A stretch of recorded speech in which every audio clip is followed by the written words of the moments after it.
అందరికీ నమస్కారం. అందాల లోగిలికి స్వాగతం. ఇప్పుడు మనం తానే నేనై అనే కథను విందామా?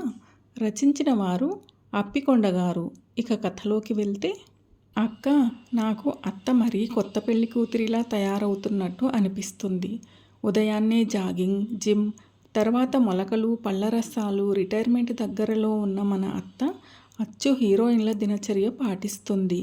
తన చారెడు కళ్ళను వెటకారంగా తిప్పుతూ విడ్డూరంగా తన కోడలితో చెబుతుంది లత.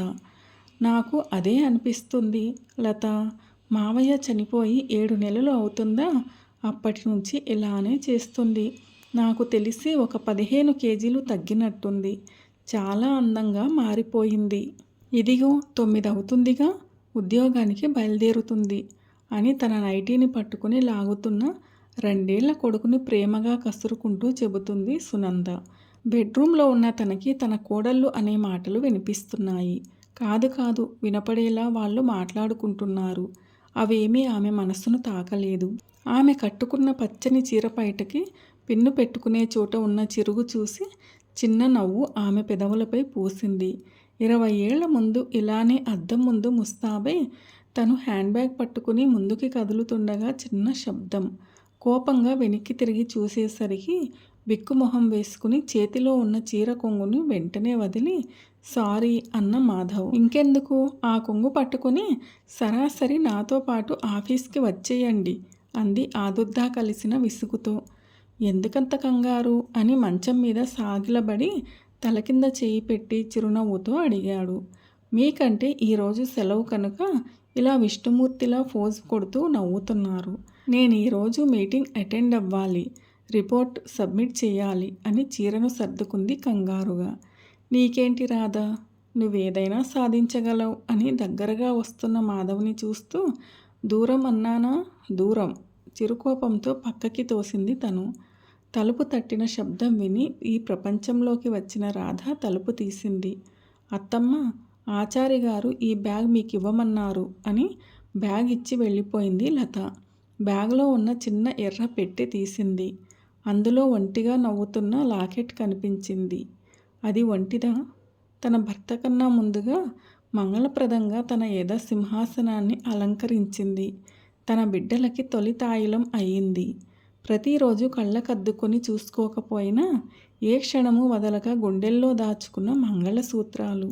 సూత్రాల మధ్య ఉన్న నాన్ కోడ్ వారధిగా పక్కపక్కన ఉండేవి. కానీ ఇప్పుడు శాస్త్రీయమో కాదో తెలియకపోయినా వాటిని రెండింటినీ కలిపి లాకెట్లా చేయించుకుంది. మనిషికి మనోధర్మానికి మించిన శాస్త్రమేముంది? మనశ్శాంతికి మించిన స్వావలంబన ఏముంది? ఆమెకి ఇప్పుడు ఆ లాకెట్ వేసుకుంటుంటే తన భర్తను ధరిస్తున్నట్లుగా అనిపించి అలవాటుగా గుండెల్లో దాచుకుని హ్యాండ్ బ్యాగ్ తీసుకుని బయటికి వచ్చింది. అమ్మా, ఇది నా చిన్నప్పటి చీర కదూ, నాకెంత ఇష్టమో. ఇదిగో కొంగు చివరన అప్పుడు తెలియక నేనే పసుపు పెయింట్ రాశా. ఇంకా ఆ మరక పోలేదు చూడు. తన పెద్ద కొడుకు వినయ్ పసిపిల్లాడిలా చీర కొంగు చేతిలోకి తీసుకుని మురిపెంగా చూస్తూ అన్నాడు. అలాగే కొంగు పట్టుకొని సరాసరి అత్తగారి వెనక ఆఫీసుకు వెళ్ళిపోండి అని వేళాకోళమాడింది లత తన బావగారితో. పచ్చని చీరకు ప్రాణం పోసిన పదిలమైన జ్ఞాపకాలు తన మదిని తాకినట్టుగా రాధ పగలబడి నవ్వింది. ఆ నవ్వుకి అక్కడ ఉన్న వారంతా జత కలిపారు. తటపటాయిస్తూనే వినయ్ రాధ దగ్గరగా వచ్చి, అమ్మ, నువ్వు నాన్న చనిపోయిన దగ్గర నుంచి అయితే మౌనంగా ఉంటున్నావు, లేదంటే నవ్వుతున్నావు. కనీసం కన్నీటి చుక్కైనా కార్చలేదు. నాకెందుకో భయం వేస్తోంది. నీ బాధ బయటికి పంపించేయమ్మా అన్నాడు. అది విన్న రాధ వినయ్ భుజం మీద చెయ్యి వేసి, నువ్వేమీ భయపడకురా నాన్న, నేను మామూలుగానే ఉన్నాను. ఓదార్చే తోడున్నప్పుడే బాధ బయటకొస్తుంది, తుడిచే చేతులున్నప్పుడే కన్నీరు ఉబికొస్తుంది అని చెప్పి 2 అడుగులు ముందుకేసి, సునంద, నేను సాయంత్రం రావడం ఆలస్యమవుతుంది. నా కోసం ఏమీ వండొద్దు మనవడిని ఎత్తుకుని ముద్దు పెడుతూ చెప్పి ముందుకు నడుస్తూ వాకిలిలో ఉన్న కొద్దిపాటి స్థలంలో మట్టి పోసి పెంచిన మొక్కలను కనులతోనే పలకరించింది. ఉదయం పూట ఆ పలకరింతకి వాకిలిలో విరబూసిన రంగురంగుల గడ్డిపూలు, గులాబీలు నవ్వుతూ బదులు పలికాయి. స్కూటీపై ఆఫీస్కి వెళ్ళింది. సాయంత్రం ట్రైనర్ దగ్గరికి వెళ్ళింది. డాక్టర్ దగ్గరికి వెళ్ళి హెల్త్ చెకప్ చేయించుకుంది. తనకు కావలసిన బట్టలు వస్తువులు సిద్ధం చేసుకుంది. ఇంటికి వచ్చేసరికి రాత్రి 10 అయ్యింది. ఉదయం ముంగిలిలో నవ్విన గడ్డి గులాబీలు ఇప్పుడు లేవు. పున్నమి చంద్రుని కాంతులకు తెల్లని చంద్రకాంత పువ్వులు మరింత అందంగా నేలపై వెన్నెలలా విరబూశాయి. వాటిని చూస్తుంటే రాధకి మాధవ్తో ఉన్నప్పుడు తను నవ్విన నవ్వులు గుర్తుకొచ్చాయి. ఆ పక్కగా ఎర్ర గులాబీ ఒళ్ళంతా ముళ్ళున్న అందంగా మందహాసం చేస్తుంది. ఆ మందహాసం ఇప్పుడు తను నవ్వే నవ్వులా అనిపించింది. మనం ఎలా ఆలోచిస్తే మన చుట్టూ ఉన్నవి అలాగే కనిపిస్తాయనుకుని ఇంటిలోకి వెళ్ళి సరాసరి తన గదిలోకి వెళ్ళి తలుపేసుకుంది.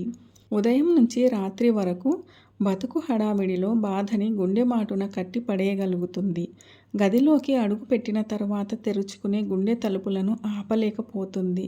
తన కళ్ళు యథాలాపంగా చూస్తూ ఎన్నో ఉప్పెనల తగాదాలకి తీర్పులు చెప్పిన ధర్మాసనం, తన దాంపత్యాన్ని పండించిన మాగాణి జ్ఞాపకాల నేలమాళిగా గదిలా అయిపోయింది అని నిట్టూరుస్తూ ప్రేమగా మంచాన్ని తడిమింది.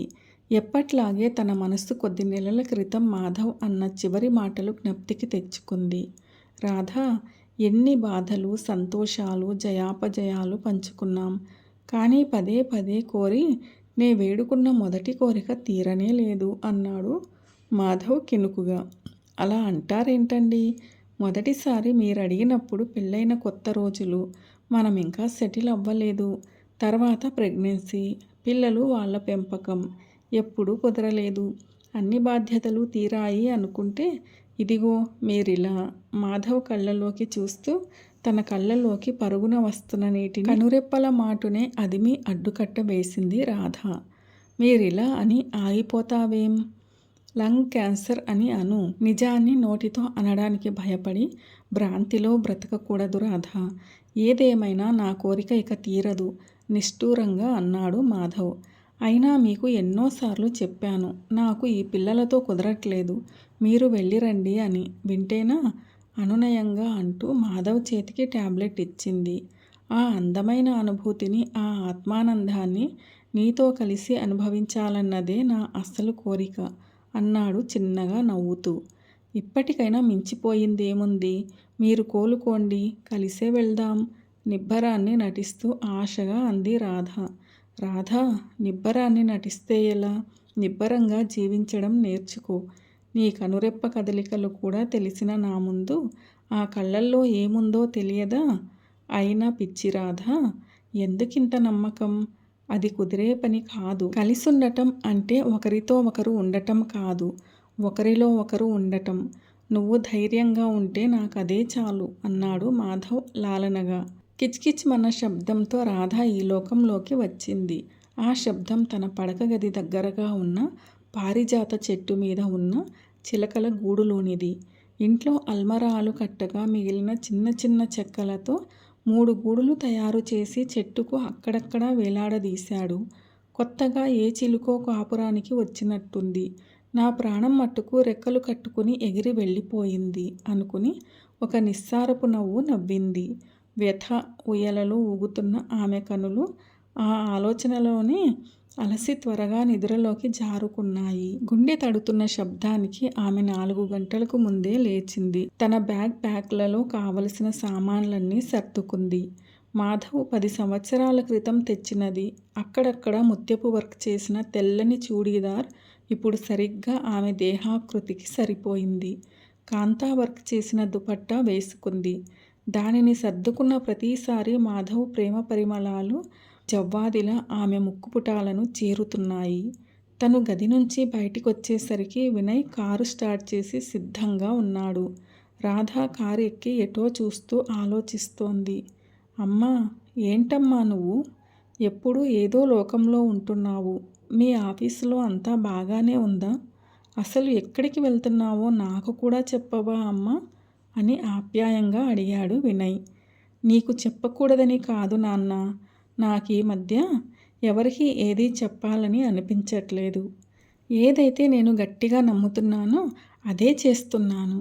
నీకు తెలియడం ఇష్టం లేకపోతే నిన్నెందుకురా దిగబెట్టమంటాను? అదుగో ఉండు, ఆపు, ఇక్కడ మా వాళ్ళు ఉన్నారు ఆపరా, తన బ్యాక్ చేతిలోకి తీసుకుంటూ అంది రాధ. వినయ్ కారు ఆపి కిందకు దిగి కార్ డోర్ తీసి రాధ చేతిలో ఉన్న లగేజ్ తీసుకుని అమ్మా వెంట వెళుతూ అక్కడ అందరినీ సమన్వయపరుస్తూ హడావిడి చేస్తున్న ఒక అతన్ని గమనించాడు. ఒక ఆమె ఎదురుగా వచ్చి మీ అబ్బాయా రాధా గారు అని వినయ్ వైపు చూస్తూ రాధని పలకరించింది. ఆ ఆప్యాయ ప్రశ్నకి చిన్న చిరునవ్వుతో సమాధానపరచి కొద్దిగా కొంచెం ముందుకి నడిచాడు. ఆ నడుస్తున్నప్పుడే ఆ సమూహ చర్చలు బట్టి రాధ ఎక్కడికి వెళ్ళబోతుందో అర్థమైంది వినయ్కి. ఇదివరకు గమనించిన అతన్ని మీరు అని అడిగాడు. ట్రైనర్ నండి అన్నాడు అతను. అవునా అండి, నేను రాధాగారి పెద్దబ్బాయిని. ఈ వయసులో అమ్మని అక్కడి వరకు పర్లేదా అని సంశయాత్మకంగా అడిగాడు. మీ అమ్మగారు అందరికంటే ఎక్కువగా 6 నెలలు ట్రైనింగ్ తీసుకున్నారు. నేను చెప్పిన ఆహార నియమాలు పాటించారు. అన్నిటికంటే ఇలాంటి ప్రయాణాలకి కావలసింది నేను వెళ్ళగలను అనే దృఢ సంకల్పం. అది మీ అమ్మగారిలో ఉంది. మీరు ఏమీ భయపడకండి. మీ అమ్మగారు రెట్టింపైన ఆనందంతో తిరిగి మీ దగ్గరికి వస్తారు అని వివరణ ఇచ్చాడు. ఆ మాటలకి కుదుటపడిన వినయ్ రాధకి వీడ్కోలు చెప్పి వెళ్ళిపోయాడు. రాధా ప్రయాణం మొదలైంది. విమానం, రైలు, క్యాబ్ ఇలాంటి అన్ని ప్రయాణ సాధనాలలో ఆమె ప్రయాణం సాగుతుంది. కానీ ఆమె మనసు మాధవ్తో పయనిస్తుంది. కళ్ళకి చేరవలసిన గమ్యమే కనిపిస్తుంది. ఆమె చేరవలసిన గమ్యం చేరువలోకి రాగానే ఉన్ని దుస్తులు ధరించింది. కాళ్ళకి హైకింగ్ బూట్స్ వేసుకుంది. హ్యాండ్ గ్లౌస్ తొడుక్కుంది. తలపై టోపీ, కళ్ళకి కళ్ళజోడు పెట్టుకుంది. బ్యాక్ భుజాలకి తగిలించుకుంది. ఒక చేతిలో ట్రెక్కింగ్ పోల్స్ పట్టుకుని నడుస్తుంది. దూరం నుంచి వెండికొండ ధగధగలాడుతూ బంగారు పగడ వర్ణాలతో కనిపిస్తూ అలౌకిక ఆనందంలో ఉన్న రాధకి మల్లెపూల మంచంపై హిమాలయమంతటి తన మాధవ్ గుండెలపై తలవాల్చినప్పుడు మృదువుగా తన తల నిమురుతూ రాధ మనం కైలాస మానస సరోవరానికి వెళ్దామా అని మాధవ్ అడిగిన మాటలు గుర్తుకు వచ్చాయి. ఆమె మానస సరోవరం దగ్గరికి వచ్చింది. నీలం వర్ణంలో కనబడుతున్న సరోవరం మరింత కాస్త దగ్గరికి వెళ్ళేసరికి పచ్చని మరకత వర్ణంలా కనిపిస్తుంది. ఉదయం 3 గంటలైనందువలన దేదీప్యమానమైన కాంతులు ఆ కైలాస పర్వతం నుంచి సరోవరంలోకి వెళ్తున్నాయి. కొంతమంది స్నానం ఆచరించి ధ్యానం చేస్తున్నారు. సరోవరం దగ్గరికి వెళ్ళిన రాధ గుండె తడి లేపినట్టు ఒక్కసారిగా ఎందుకు నన్ను వదిలి వెళ్ళావు? నేను ఎలా బతకగలననుకున్నావు? నేనెవరితో నవ్వాలి, పోట్లాడాలి? నీ ఇష్టం అంటూ నువ్వు తప్ప ఏదీ ఇష్టం లేకుండా చేశావు. బాధ్యతల బండరాయిలు మోస్తున్నామని నీ కోరికను పక్కన పెట్టమన్నాను. ఎందుకంటే ఎప్పటికైనా వెళ్తామని. కానీ నువ్వు నన్ను విడిచి వెళ్తావని నేను కలలో కూడా అనుకోలేదు. ఇదిగో చూడు నువ్వు కోరుకున్నది అని గుండెల్లో దాచుకున్న లాకెట్ని తెరిచి అందులో ఉన్న మాధవ్ ఫోటో మానస సరోవరానికి ఎదురుగా పెట్టి బోరున ఏడుస్తోంది. ఆమెను ఓదార్చడానికి వారితో వచ్చిన ఒక ఆమె వెళ్ళబోతుంటే అక్కడే ఉండి జరుగుతున్నదంతా గమనిస్తోన్న ఒక సాధువు వద్దు అన్నట్టుగా సైగలతోనే వారించాడు. రాధ కాసేపటికి ఏడుపు ఆపింది. అశోకవనంలో సీతల నిశ్చలంగా కూర్చుంది. మరి కాసేపటికి తనను తానే సంభాళించుకుని లేచి నుంచుంది. ఇన్ని నెలలలో నేను మిమ్మల్ని ఎప్పుడూ ఇలా చూడలేదు. ఏమిటి మేడం ఇంతలా డీలా పడిపోయారు అని కొంచెం కంగారుగా, మరికొంచెం మీకేమన్నా అయ్యుంటే అని అర్థం ధ్వనించేటట్టుగా అడిగాడు ట్రైనర్. మీరేం కంగారు పడకండి. ఎన్నాళ్ల నుంచో నాలో నాకే తెలియకుండా గూడు కట్టుకున్న దుఃఖమది. ఇప్పుడు నా గుండెలోని భారం తగ్గింది. అయినా నాకేం అవ్వదు. ఆయనతో ఉన్న అనుబంధమే నా ఆసరా. ఆ మరుపురాని బంధమే నా బలం అని చెమ్మగిల్లిన కళ్ళతో చెప్పి వాకు అర్థం కలగలిసిన వెలసిన కైలాస పరిక్రమణకు ఉపక్రమించింది మాధవే తానైన రాధ. భాగ్యలక్ష్మి అప్పికొండ గారు రచించిన తానే నేనై అనే కథ ఎలా అనిపించింది మీకు? నచ్చిందా? నచ్చినట్లయితే వీడియోను లైక్ చేయండి. మీ ప్రియమైన వారందరికీ షేర్ చేయండి. అలాగే మన ఛానల్ను సబ్స్క్రైబ్ చేసుకోవడం అస్సలు మర్చిపోవద్దు. ఈ కథపై మీ విలువైన అభిప్రాయాలను తప్పకుండా కామెంట్ సెక్షన్లో తెలియచేయగలరు. వీడియోను చివరిదాకా చూసి కథను పూర్తిగా విన్నందుకు ధన్యవాదాలు. ఇలాంటి మరిన్ని మంచి కథల కోసం స్టే ట్యూన్ అందాల లోగిలి.